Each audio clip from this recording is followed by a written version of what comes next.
வந்தே மாதரம் பாடல் குறித்த சிறப்பு விவாதத்தில் நாடாளுமன்ற மக்களவையில் பிரதமர் மோடி உரையாற்றி வருகிறார். இந்த காட்சிகளை பார்க்கலாம்.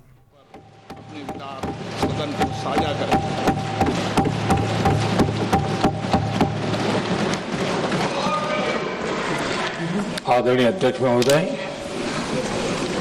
मैं आपका और सदन के सभी माननीय सदस्यों का हृदय से आभार व्यक्त करता हूं कि हमने इस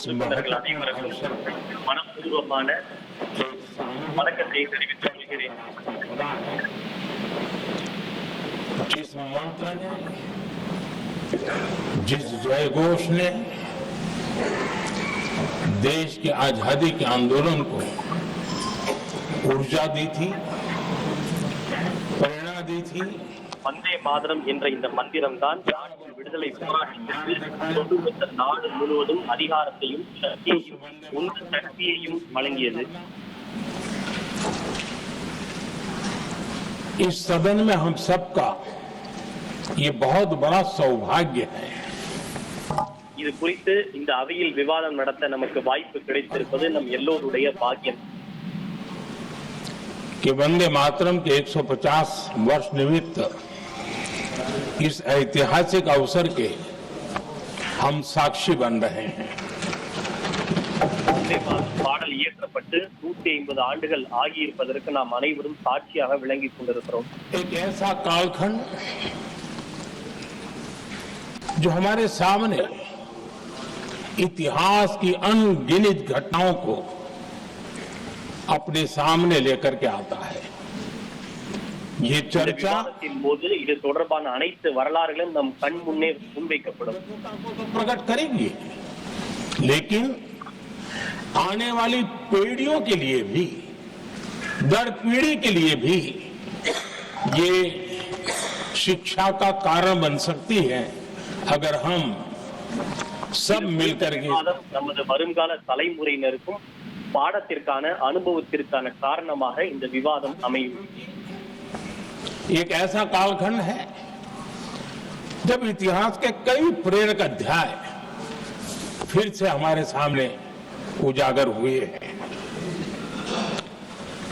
अभी अभी हमने हमारे संविधान के 75 वर्ष गौरवपूर्वक मनाए हैं. இந்த காலகட்டத்தில் தான் நமது இந்திய அரசியல் சாசனம் இயற்றப்பட்டு 75 ஆண்டுகளை நிறைவு செய்து அதனையும் நாம் கொண்டாடி கொண்டிருக்கிறோம். 150वीं जयंती भी मना रहा है. और अभी अभी हमने गुरु तेग बहादुर के 350वां बलिदान दिवस भी मनाया. இதே காலகட்டத்தில் தான் நாம் சர்தார் வல்லபாய் பட்டேல், பகவான் பீர்சா முண்டா மற்றும் குரு தேஜ் பகதூர் உள்ளிட்டோரின் 150வது ஆண்டு தினத்தையும் நாம் கொண்டாடி கொண்டிருக்கிறோம். வந்தே மாதரம் பாடல் மட்டுமல்ல, இந்த விஷயங்களும் கூட 150வது ஆண்டை நாம் வெகு விமர்சையாக கொண்டாடி கொண்டிருக்கிறோம். वंदे मातरम 150 वर्ष की यात्रा अनेक पड़ावों से गुजरी है, लेकिन आदरणीय अध्यक्ष जी, वंदे मातरम का जब 50 वर्ष हुए तब देश गुलामी में जीने के लिए मजबूर था. और வந்தே மாதரம் பாடல் இயற்றப்பட்டு 50வது ஆண்டை கொண்டாடி கொண்டிருக்கும் போது நாடு காலனி ஆட்சியின் ஆதிக்கத்தின் கீழ் இருந்தது. அதே சமயம் வந்தே மாதரம் பாடல் இயற்றப்பட்டு 100வது ஆண்டை கொண்டாடி கொண்டிருக்கும் போது நாடு எமர்ஜென்சியின் பிடியில் இருந்தது என்பதை இங்கே நான் சுட்டிக்காட்ட விரும்புகிறேன். जब वंदे मातरम 100 साल के अत्यंत उत्तम पर्व था, तब भारत के संविधान का गला घोंट दिया गया था. जब वंदे मातरम 100 साल का हुआ, तब देशभक्ति के लिए जीने मरने वाले लोगों को जेल के सलाखों के पीछे बंद कर दिया गया था. जिस वंदे मातरम के गीत ने देश को आजादी की ऊर्जा दी थी, उसके जब இந்த 100 வந்தே साल हुए மாதரம் என்ற முழக்கத்தை எழுப்பியதற்காகவே பலர் ஆங்கிலேயர் ஆட்சி காலத்தில் சிறையில் அடைக்கப்பட்டனர். हमारे इतिहास में उजागर ஆனால் இந்த முழக்கம் தான் நமது நாட்டின் விடுதலை போராட்டத்திற்கு புதிய ஊக்கத்தையும் உச்சத்தையும் வழங்கியது. गिरोह में थे।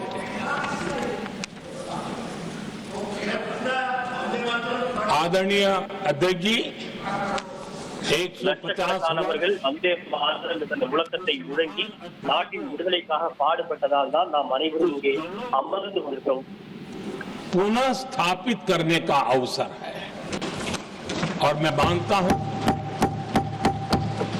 सदन ने भी और देश ने भी इस अवसर को जाने नहीं देना चाहिए।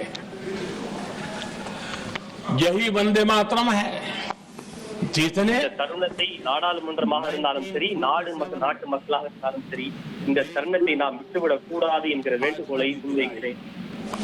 स्वतंत्रता संग्राम का भावात्मक नेतृत्व इस वंदे मातरम के जयघोष में था। आदरणीय अध्यक्ष जी, आपके समक्ष आज जब मैं वंदे मातरम 150 निमित्त चर्चा के लिए आरंभ करने खड़ा हुआ हूं, यहां कोई पक्ष प्रतिपक्ष नहीं है, क्योंकि हम வந்தே सब மாதரம் यहाँ பாடலின் விவாதத்தை தூங்குவதற்காக நான் இங்கே பேசிக் கொண்டிருக்கிறேன். இந்த தருணத்தில் ஆளும் கட்சி எதிர்கட்சி என்ற எந்த விதமான வேறுபாடும் இங்கே கிடையாது. मातरम के कारण लक्षावधि लोग आजादी का आंदोलन चला रहे थे और उसी का परिणाम है कि आज हम सब यहाँ बैठे। நான் முன்பே குறிப்பிட்டது போல லட்சக்கணக்கானவர்கள் இந்திய விடுதலை போராட்டத்தில் இந்த முழக்கத்தை எழுப்பியதால் தான் நாம் அனைவரும் இங்கே அமர்ந்து கொண்டிருக்கிறோம் என்பதை நினைவூட்ட விரும்புகிறேன். वंदे मातरम के रण स्वीकार करने का ये पावन पर्व है।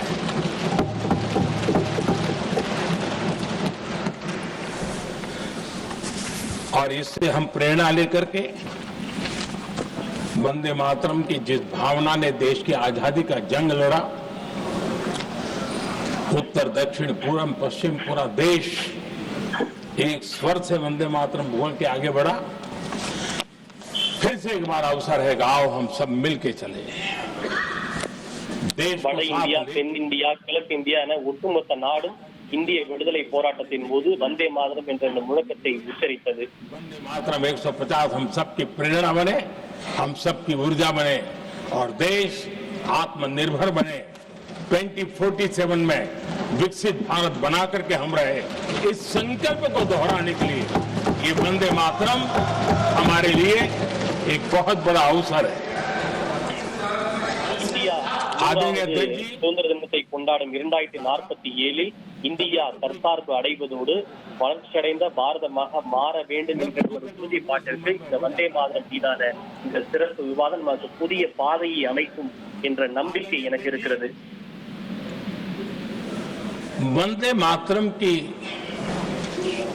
इस यात्रा की शुरुआत बंकिम चंद्र जी ने 1875 में की थी और गीत பாரதம் என்ற இந்த புனித பயணத்திற்கான யாத்திரையை முதலில் தூண்டியவர் 1875 காலகட்டத்தில் பங்கிம் சந்திர சட்டர்ஜி தான் இதனை தொடக்கி வைத்தார். के बाद अंग्रेज सल्तनत बौखलाई हुई थी, भारत पर भांति भांति के दबाव डाल रही थी, भांति भांति के जुल्म कर रही थी और भारत के लोगों को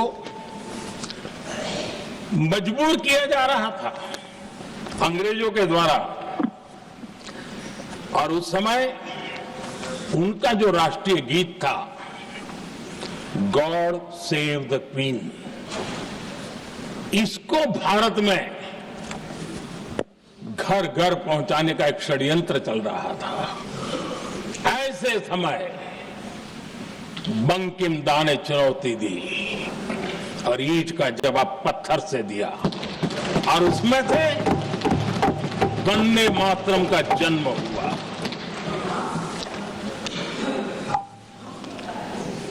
इसके कुछ वर्ष बाद 1882 में जब उन्होंने आनंद मठ लिखा तो इस गीत का उसमें समावेश किया गया। आदरणीय अध्यक्ष जी, वंदे मातरम ने उस विचार को पुनर्जीवित किया था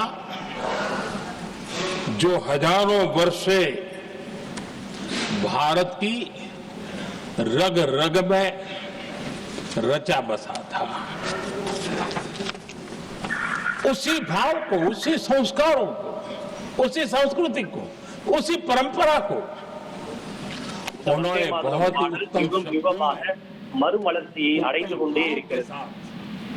वंदे मातरम के रूप में हम सबको बहुत बड़ी सौगात दी थी। वंदे मातरम ये सिर्फ केवल राजनीतिक आजादी की लड़ाई का मंत्र नहीं था। இந்த வந்தே மாதரம் என்பது வெறும் அரசியல் மற்றும் விடுதலைக்கான முழக்கம் மட்டுமல்ல। अपने राह पर चले इतने मात्र तक वंदे मातरम प्रेरित नहीं करता था, तो उससे कहीं आगे था। आजादी की लड़ाई इस मातृभूमि को मुक्त कराने का भी जंग था। अपनी मां भारती को उन बेड़ियों से मुक्ति दिलाने का एक पवित्र जंग था। और वंदे मातरम की पृष्ठभूमि हम देखें, उसके संस्कार सरिता देखें, तो हमारे यहाँ ஆங்கிலேயரின் பிடியில் இருந்து நமது தாய் மண்ணையும் தாய் நாட்டிற்கும் போராட்டம், விடுதலை போராட்டத்தின் மூலம் விடுதலை அளித்தது। जब वंदे मातरम कहते हैं तो वही वेदकाल की बात हमें याद आती है। वेदकाल से कहा गया है, माता भूमि ही पुत्रो अहम पृथिव्याः, अर्थात ये भूमि मेरी माता है और मैं पृथ्वी का पुत्र हूं। आदरणीय अध्यक्ष जी, यही वो विचार है जिसको प्रभु श्री राम ने भी लंका के वैभव को छोड़ते हुए कहा था, जननी जन्मभूमिश्च स्वर्गादपि गरीयसी।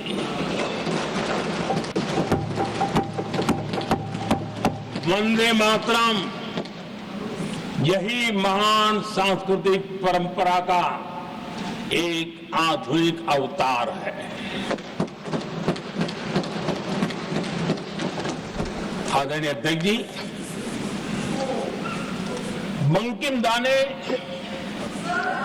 जब वंदे मातरम की रचना की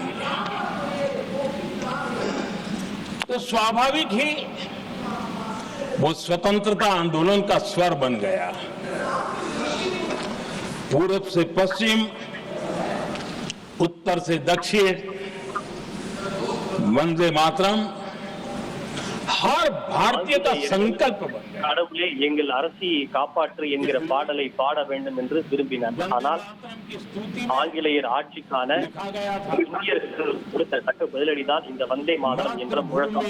1,24,00,000 மனங்களை வென்ற தந்தி டிவி யூடியூப் சேனல், தவிர்க்க முடியாத தம்ப்நெயில்ஸ், கலக்கலான கான்டென்ட்ஸ், நீங்களும் இந்த குடும்பத்தில் இணைய இப்பவே சப்ஸ்கிரைப் பண்ணுங்க. அசுரபலம் கொண்ட எங்கள் டிஜிட்டல் கரங்களில் உங்கள் விளம்பரங்களை சேர்க்க வாட்ஸ்அப் பண்ணுங்க 8939888378.